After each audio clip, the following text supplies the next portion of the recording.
Ang kinuha ko is yung English breakfast. Hello guys! Weekend ngayon dito sa Guernsey and napakaganda ng weather. Ayan o. Minsan lang to lalo na kapag winter kasi usually gloomy dito, maulan. Pero ngayon, weekend, tapos ang ganda. So nagkayayaan kami ng kasama ko sa bahay si Mau. Ayan siya. Na kumain kami sa labas ngayon. Tapos mag-grocery na rin. So pasyal tayo sa town ng Guernsey. So nandito na ako sa may town ng Guernsey. And ito. Ayan. Bawal ang sasakyan dito kasi mga tao lang yung pwede dito. Kaya kung makikita nyo, parang walang traffic, walang sasakyan kasi bawal talaga sila dito.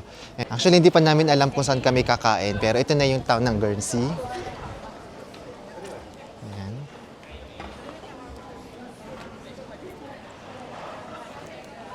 Medyo maraming tao ngayon kasi weekend. Ayan na, tingnan nyo. So hanap kami ng kakainan namin dito, sana meron. Nakakatuwa, ang daming tao, pero pagpatak ng mga 5 o'clock or 6 o'clock, sarado na yung mga store na yan, tapos halos wala ng mga tao. So dito guys namin naisip kumain, Cafe Emilia, tapos very small lang siya na cafe dito, tapos may Pinoy. Ayan, si Kuya Pinoy yan. So tingnan natin kung masarap yung mga pagkain nila dito.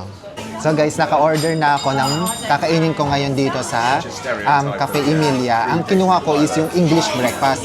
Kung hindi nyo alam, ito yung parang laging kinakain ng mga lokal dito. Or parang kung, alam niyo kung merong adobo sa Pilipinas, dito sa UK, parang meron silang fish and chips at saka yung English breakfast. So yung English breakfast, parang halo-halo siya ng mga pagkain. Meron ditong hash brown, merong bacon, may sausage, tapos merong mushroom, itlog, tinapay, ayan, toasted lang, at saka beans. Meron pa tong black pudding, pero ayoko kasi ng black pudding kaya hindi ko siya pinalagay dito. So ito na yun yung buong pagkain nila. Medyo marami siya and pag pinagsama-sama siya, masarap naman. So tikman natin. Natin yung sausage. Lagyan natin.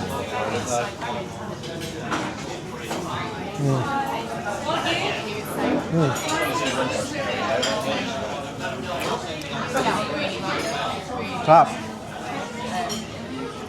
Parang alam niyo parang tipong kaya siyang gawin din naman sa bahay niyo. Pero sige nga, next time, challenge yan. Gagawa nga ako ng English breakfast sa bahay. Kasi di ba, parang binibili-bili lang naman to, tapos prito-prito, tsaka luto-luto.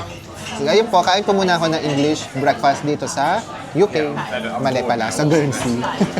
So guys, naglalakad ako ngayon dito and kakatapos ko lang mag-grocery sa Surf and Turf. Tapos paglalakad ko dito, may 3 magaganda akong nakasalubong.